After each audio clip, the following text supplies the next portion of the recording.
A Basílica da Natividade, também conhecida como Igreja da Natividade, está localizada em Belém, no estado da Palestina. É uma das mais antigas igrejas ainda em atividade e que foi construída sobre uma caverna que a tradição cristã marca como local de nascimento de Jesus.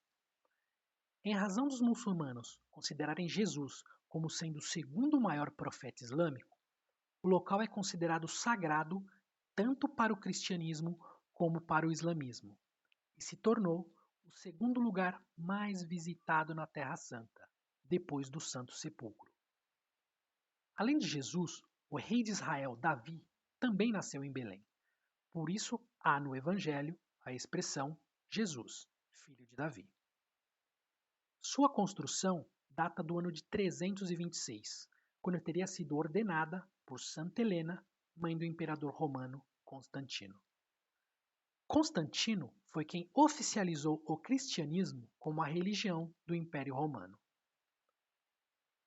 Antes da construção da Basílica da Natividade, o local onde Jesus nasceu foi transformado por Adriano, imperador romano, em 135 em um templo para Adonis, o deus da beleza e do desejo, ou seja, num templo pagão.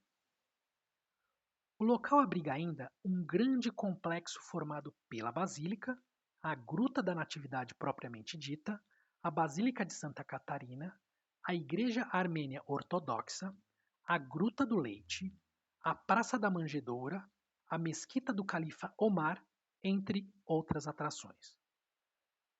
Atualmente, quem entra na Igreja da Natividade, em Belém, precisa passar por uma pequena porta, de pouco menos de 1,5 metros de altura. Ela é chamada Porta da Humildade. Antes existiam outras portas maiores no local, mas ao longo do tempo, com a intenção de proteger a igreja, a porta ficou nesse tamanho reduzido.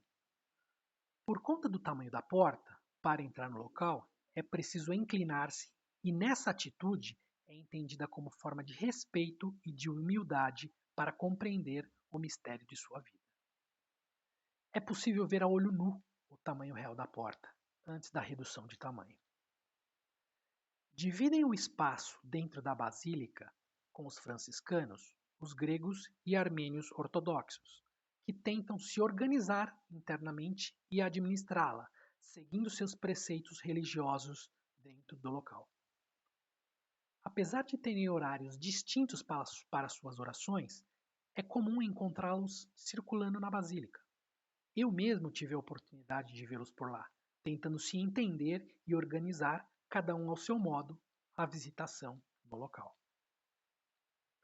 Lá dentro é onde se encontra o caminho para o acesso à gruta, onde pode-se localizar a estrela de prata que marca o local, tido como ponto exato do nascimento de Jesus.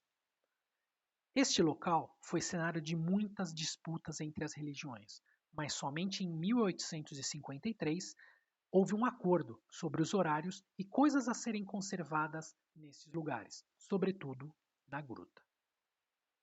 Um padre da igreja, Jerônimo, observou antes de sua morte, em 420, que a caverna da Natividade estava em um ponto consagrado pelos pagãos ao culto de Adonis, e que um bosque agradável foi plantado lá, a fim de acabar com a memória de Jesus.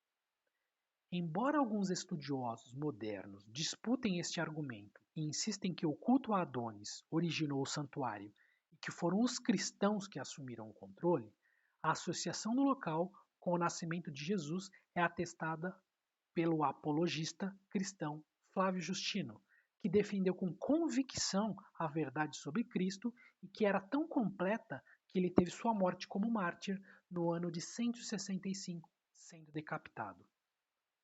A estrutura foi incendiada e destruída em uma das rebeliões entre os judeus e os samaritanos na Palestina Prima por volta de 529 e 556.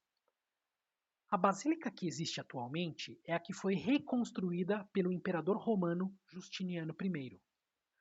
Quando os persas, comandados por Cosroes II, invadiram Jerusalém e a Palestina em 614, não chegaram a destruir a estrutura.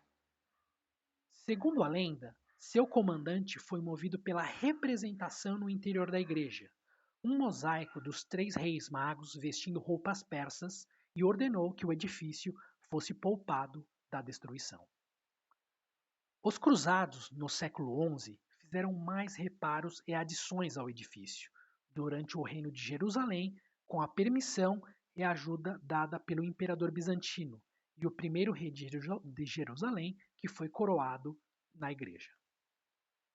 A segunda basílica, construída pelo imperador Justiniano, no mesmo lugar da primeira, que fora destruída na revolta dos samaritanos, era ainda maior. É a que conhecemos na atualidade e foi salva durante as diversas invasões em que foram destruídos os outros templos da época constantina e bizantina.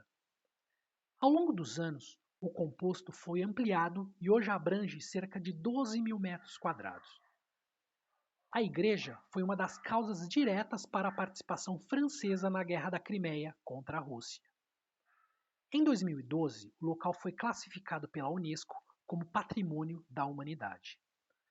Hoje, depois de mais de 2.000 anos, podemos relembrar da realidade que cercou este local, por conta dos constantes conflitos religiosos e civis. Dizem que somente por meio da fé foi possível alcançar a paz e a unidade entre os povos. Bom, espero que tenham gostado do vídeo, se inscrevam no canal e deixem seus comentários sobre essa história de desenvolvimento e espiritualidade.